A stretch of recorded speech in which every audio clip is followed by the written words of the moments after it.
প্রধান উপদেষ্টার প্রেস সচিব শফিকুল আলম চৌধুরী অভিযোগ করে বলেছেন, প্রফেসর ডক্টর ইউনূসের বিরুদ্ধে পতিত স্বৈরাচার এবং তার সাঙ্গপাঙ্গরা খুব বড় রকমের একটা চক্রান্ত করছে। আর ভারতীয় মিডিয়া এটার সঙ্গে জড়িত। শনিবার জাতীয় প্রেস ক্লাবের জহুর হোসেন চৌধুরী হলে দ্রোহের গ্রাফিতি ২৪-এর গণঅভ্যুত্থান শীর্ষক বইয়ের প্রকাশনা উৎসবে তিনি কথা বলেন। বইটি লিখেছেন জি.এম. রাজীব হোসেন।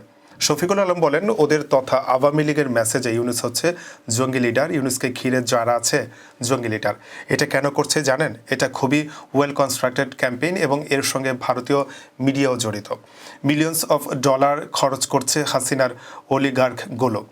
শেখ হাসিনা একটা নতুন ন্যারেটিভ তৈরি করতে যাচ্ছে, বিশ্বকে বোঝাতে চাচ্ছে যে তোমরা যেটাকে গণঅভ্যুত্থান বলছো সেটা আসলে গণঅভ্যুত্থান না, এটা খুব বড় রকমের একটা চক্রান্ত। তারা যদি কোনোভাবে বিদেশিদের বোঝাতে সক্ষম হয় যে আমাদের দেশে যেটা হয়েছে সেটা গ্লোবাল অর্ডারের বাইরের কোনো কিছু, যে লোকটাকে দেখছো এটা সেটা না।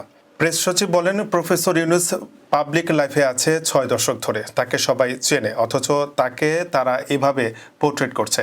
কারণ নতুন বাংলাদেশে যে ইউনিক ইতিহাস এটাকে তারা উল্টে দিতে চায়।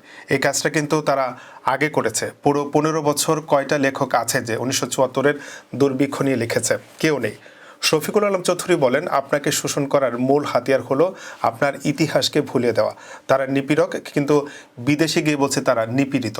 পুরো বাংলাদেশ থেকে শেখ হাসিনা এবং তার লোকেরা ২৩৪ বিলিয়ন ডলার বাইরে নিয়ে গেছে। তার পেটোয়া বাহিনী বাংলাদেশের ৩,৫০০ লোককে গুম করেছে। জুলাই অগাস্টে ২,০০০ লোককে খুন করেছে, যাদের কারো কারো বয়স ৪ থেকে ৮ বছর।